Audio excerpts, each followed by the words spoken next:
नमस्कार, आप देख रहे हैं ब्रेकिंग बिहार। अभी हमारे साथ है जन सुराज के मुख्य प्रवक्ता संजय ठाकुर। कहा जाता है कि जन सुराज एक पार्टी नहीं है, एक अभियान है, पॉलिटिकल पार्टी नहीं है। लेकिन पिछले दिनों आपने देखा जिस प्रकार से एमएलसी के चुनाव में सक्रिय भागीदारी रही, और हम लगातार कर रहे हैं कि आगे आने वाले दिनों में भी प्रशांत किशोर न सिर्फ चुनाव को प्रभावित करेंगे बल्कि लोकसभा के चुनाव में भी उनकी दमदार उपस्थिति होगी। लगातार पद यात्रा करके लोगों को जागरूक कर रहे हैं, सरकार के बारे में बता रहे हैं, कौन आदमी आपके बच्चों के लिए सही कर रहा है, नहीं कर रहा है, अपने बच्चों की चिंता करना उनको बता रहे हैं, किस कारण से वोट करना है, बिहार की बदहाली कैसे दूर होगी। इन तमाम बातों पर तो प्रशांत किशोर ध्यान दे रहे हैं और कहा भी जा रहा है कि उनका अभियान एक है। लेकिन पिछले दिनों जो तस्वीरें सामने आई, क्या प्रशांत किशोर को अपने पद यात्रा पर भरोसा नहीं है? क्योंकि भीड़ जुटाने के लिए जैसे तमाम राजनीतिक दल काम कर रहे हैं वही काम प्रशांत किशोर ने किया। फिल्म अभिनेत्री, भोजपुरी फिल्मों की सुपरस्टार माने जाने वाली अक्षरा सिंह को अपनी पार्टी में, आप कह सकते हैं अपने अभियान में जोड़ा। क्या अक्षरा सिंह के जुड़ने से सिर्फ प्रशांत किशोर के मन में यह लालसा नहीं है कि हमारी पद यात्रा में भीड़ जुटेगी? क्योंकि निश्चित तौर पर आप पिछला जो भी रिकॉर्ड देखेंगे, किसी भी फिल्मी कलाकार को चाहे उसे कोई जानकारी हो या न हो, फिल्मी कलाकार जहां जाते हैं खास करके बिहार यूपी में, वहां अप्रत्याशित भीड़ जुटती है। संजय ठाकुर जी, आप लोग पर भी आरोप लग रहा है, अक्षरा सिंह को अपने अभियान में क्यों जोड़ेंगे? देखिए, आप थोड़ा सा अपने आप को सुधार लिया जाए जी।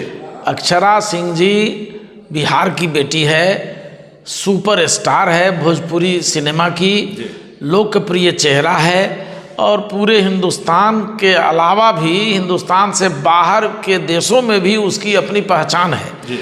अक्षरा सिंह जी ने बिहार की बदली तस्वीर को, बिहार के बदहाल तस्वीर को, बिहार के बेरोजगारी को, बिहार में फैले अशिक्षा को दूर करने का जो जनसुराज का अभियान आदरणीय प्रशांत किशोर जी के नेतृत्व में चल रहा है, बिहार में सत्ता परिवर्तित कर व्यवस्था बदलने का जो अभियान चल रहा है और बिहार में लोकतंत्र के पुनर्स्थापन का जो अभियान चल रहा है, जनसुराज अभियान, उस अभियान में सहयोगी के रूप में वो आई हैं।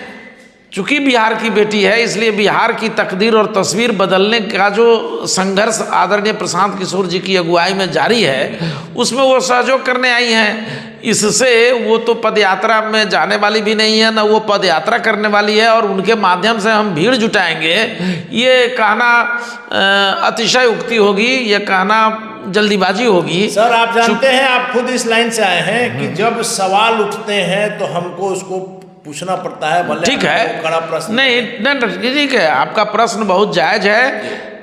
चूंकि मैं ये स्पष्ट करना चाहता हूं कि आदरणीय प्रशांत किशोर जी की पदयात्रा में ऐसे ही अप्रत्याशित भीड़ जमा हो रही है।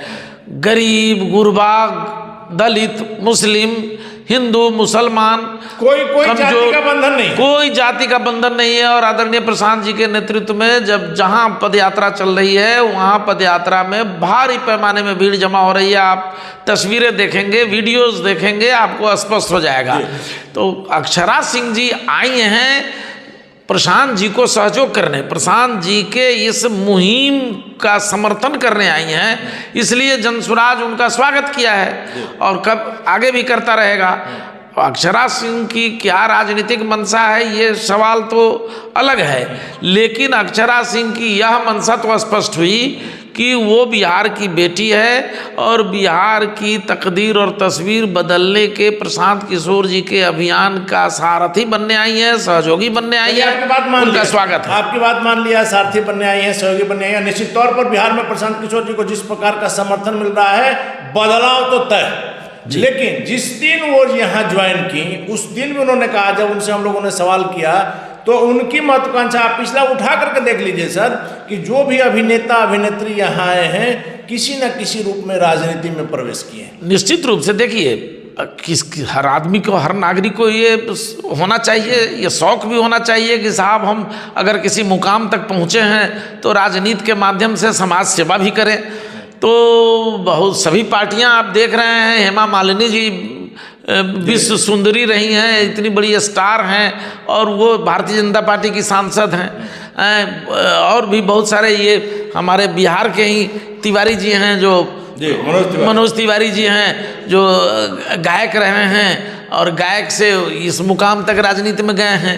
तो अगर अक्षरा सिंह जनसुराज के साथ आ गई तो इसमें बवंडर क्या है? नहीं, बवंडर नहीं, सवाल था सर, उसका आपने जवाब दे दिया। लेकिन जो प्रशांत किशोर जी ने कल कहा कि मोदी मैजिक कुछ नहीं है, जब लगातार कांग्रेस में मान रही है अपनी हार को, और सारे नेता चिराग पासवान से लेकर के बीजेपी के नेता एनडीए के तमाम सहयोगी कर रहे हैं कि एक अकेला सब पर भारी मोदी मैजिक। लेकिन प्रशांत किशोर जी ने कहा कि मोदी मैजिक है ही नहीं, 4 कारण है। लेकिन अगर सब 4 कारण भी मान लिया जाए, हमने वो खबर आज सुबह ही दिखाई है, अगर उन 4 कारणों में मान लिया जाए सर, तो सिर्फ आप छत्तीसगढ़ की अगर बात कर लेते हैं, किसानों के लिए जो काम कांग्रेस ने किया, फिर क्यों कोई काम करना चाहिए? देखिए, किसान छत्तीसगढ़ में एंटी इनकम्बेंसी है, वहाँ के लोग नाराज हो गए थे। जिस कारण से नाराज हो, छत्तीसगढ़ में तो मैं गया नहीं था, लेकिन लोगों की नाराजगी थी, तब सत्ता को पुनर्वापस नहीं किया और भारतीय जनता पार्टी के साथ लोग चले गए। और मध्य प्रदेश में नाराजगी होते हुए भी वहाँ प्रचार प्रसार हुआ इस ढंग से कि फिर से भारतीय जनता पार्टी वापस आ गई। देखिए, प्रशांत किशोर जी जो बार बार कह रहे हैं कि भारतीय जनता पार्टी के पास 4 बड़ी ताकत है, केवल नरेंद्र मोदी का मैजिक नहीं है, उसके पास हिंदुत्व का नारा है, जिससे एक बड़ा वर्ग उनके साथ जुड़ा हुआ है। वो मानता है कि भारतीय जनता पार्टी हिंदुत्व की विचारधारा को आगे बढ़ाने वाली पार्टी है, इसलिए हिंदुइज्म को समझने वाले बड़े पैमाने पर लोग उनके साथ खड़े हैं। राष्ट्रवाद तो है, राष्ट्रवाद जो उनका नया राष्ट्रवाद आया है, इस राष्ट्रवाद पर तो अभी बहस की गुंजाइश है, पूरे विदेशों में। हाँ, बहस की गुंजाइश है, लेकिन उनका राष्ट्रवाद है।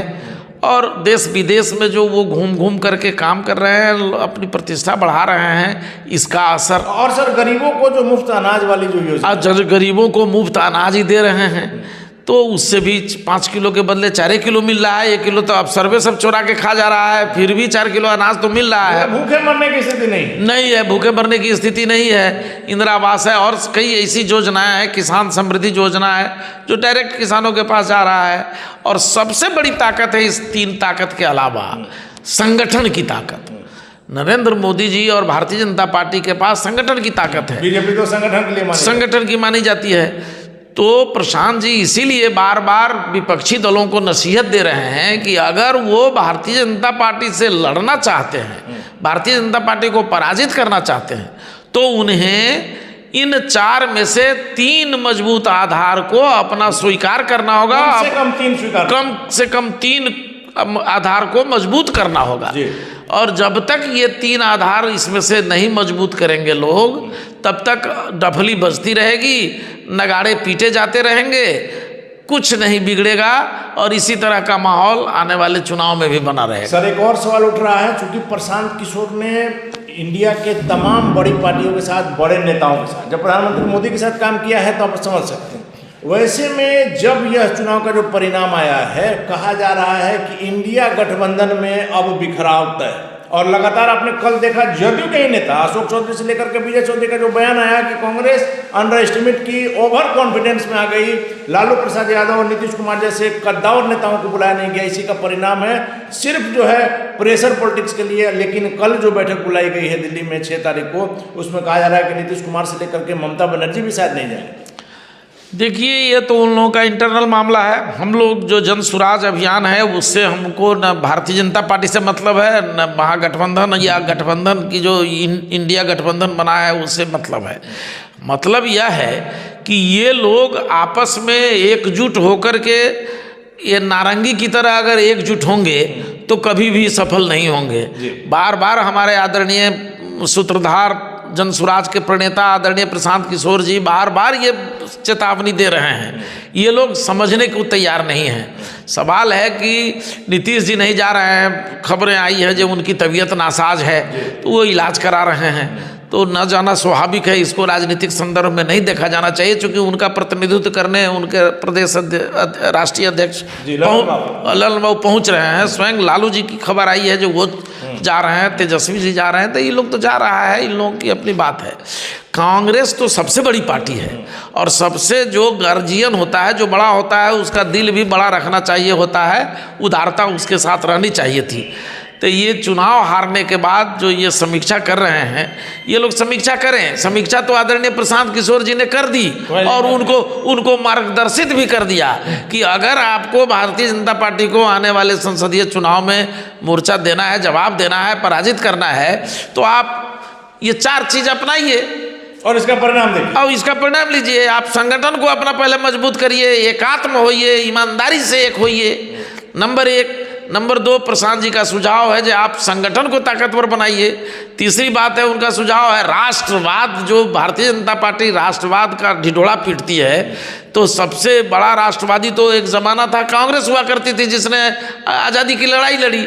तो कांग्रेस का वह राष्ट्रवाद कहाँ चला गया है? उसको राष्ट्रवाद के लिए पुनर्वापस होना होगा और छद्म धर्मनिरपेक्षता की जो बातें ज़्यादा हो रही हैं उससे परहेज करना होगा, गुरेज करना होगा। दूसरी बात, बिहार में अति पिछड़ों का आरक्षण देने की बात, अति पिछड़ों का सर्वे करा के रखने की बात, जो नीतीश जी और लालू जी ढिढोरा पीट रहे हैं, जो इन्होंने बड़ा तीर मार लिया है।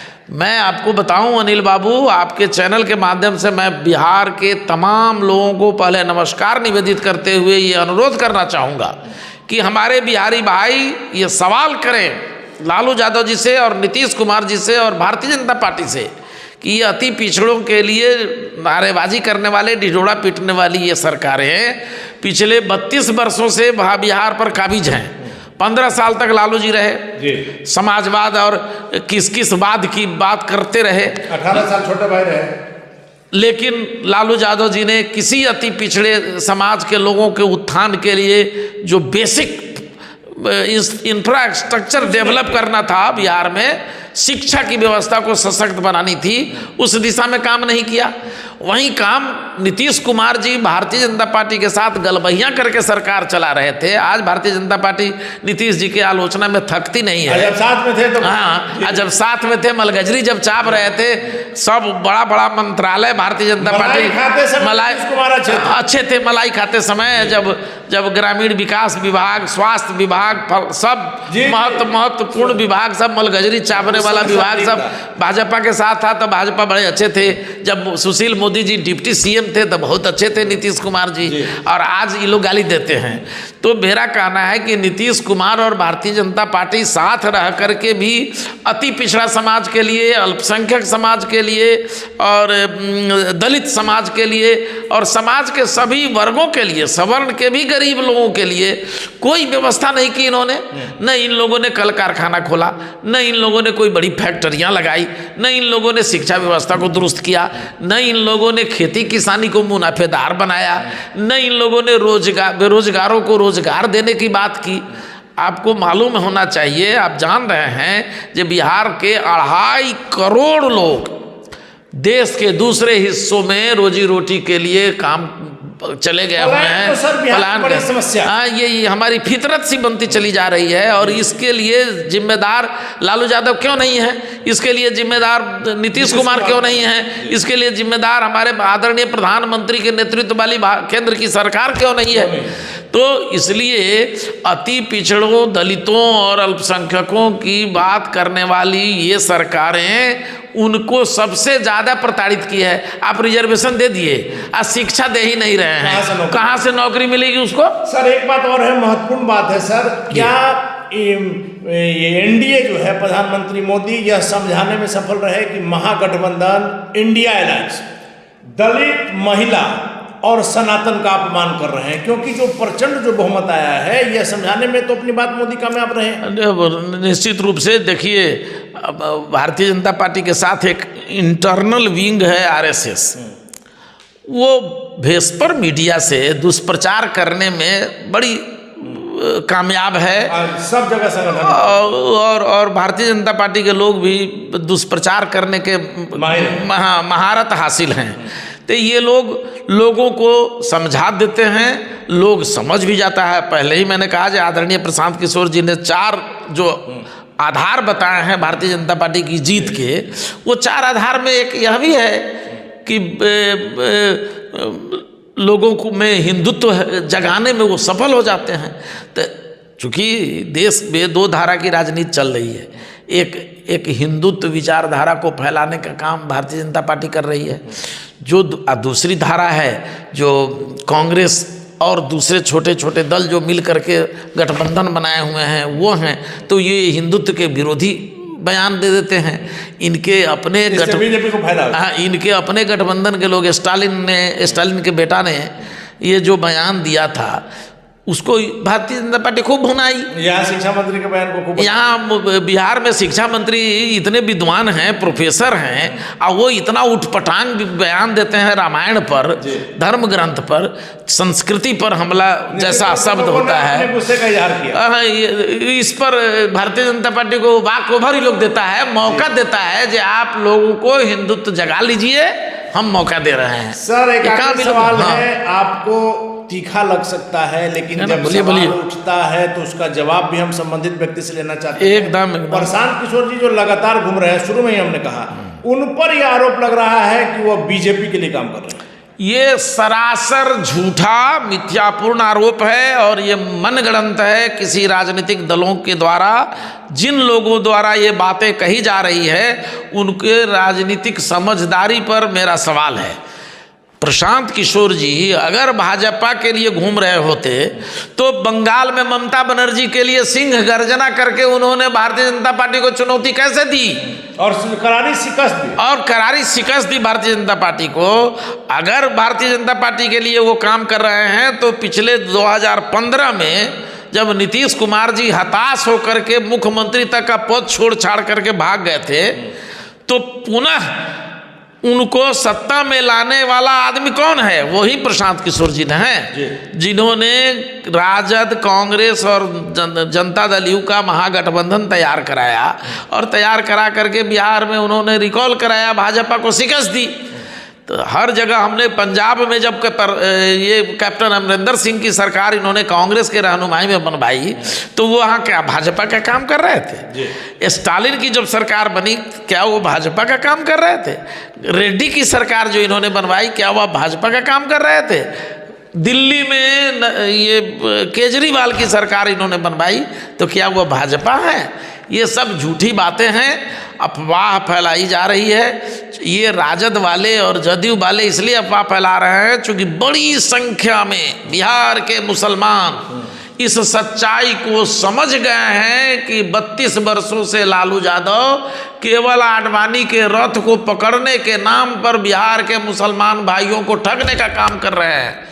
न उनके मदरसा की हालत ठीक हुई है, न उनका मुदर्रिस को के तनख्वाह की हालत ठीक हुई है, न उनके गाँव में विकास हुआ है। स्वास्थ्य मंत्री तेजस्वी यादव, कोई अस्पताल की व्यवस्था मुस्लिम समाज के लिए नहीं की गई है, मुसलमान को राजनीति में भागीदारी नहीं दी गई, मुसलमान भाइयों को सत्ता में भागीदारी नहीं दी गई है। उनका विधायक 18% के हिसाब से उनका 40-42 को विधायक होना चाहिए पूरे बिहार में, वो भी नहीं है। उनको टिकट भी उतना लोग नहीं देते हैं। होशियार तो इतना है राजद वाले जो वैसी जगह पर ही मुसलमान भाई को टिकट देते हैं जहाँ इनकी संख्या कम है, और जहाँ इनकी संख्या अधिक है वहाँ यादव जी को लड़ाते हैं जो मुसलमान भाई कूद के वोट देंगे, हमारे यादव जी MP होके चले आएंगे। ये बड़ी होशियारी से मुसलमान भाइयों को ठगने का काम नीतीश जी ने भी किया है और लालू यादव जी ने भी किया है।